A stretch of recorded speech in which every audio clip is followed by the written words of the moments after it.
ગાંધીનગર તાલુકાના સુપ્રસિદ્ધ શ્રી ડભોડિયા હનુમાન મંદિરે હનુમાન જયંતિ મહોત્સવની ભવ્ય તૈયારીઓ શરૂ થઈ ગઈ છે। આવતીકાલે એટલે કે શનિવારે 12 એપ્રિલના રોજ મહોત્સવની ઉજવણી થશે, જેને લઈ મંદિર મંડળે તમામ તૈયારીઓને આખરી ઓપ આપી દીધો છે। મંદિરે 40,000થી વધુ ભક્તો માટે ભોજન પ્રસાદની વ્યવસ્થા પણ કરવામાં આવી છે। 2000થી વધુ તેલના ડબ્બાની નોંધણી થઈ છે।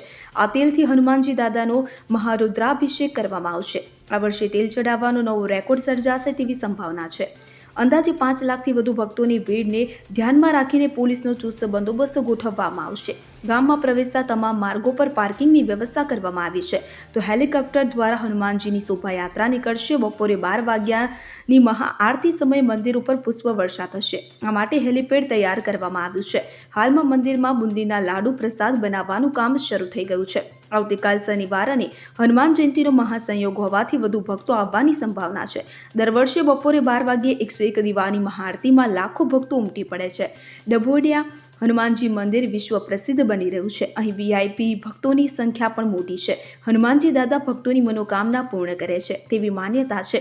અંગ્રેજો પણ હનુમાનજી દાદાને તેલનો ડબ્બો ચડાવતા હતા તેવી લોકમાન્યતા પ્રચલિત છે। Bureau report CN24 news. હવે જુઓ દેશ દુનિયાની તમામ ખબરો તમારી આંગળીના ટેરવે। ઉઠાવો મોબાઈલ અને ગૂગલ પ્લે સ્ટોર પરથી ડાઉનલોડ કરો અમારી CN24 ન્યૂઝ મોબાઈલ એપ।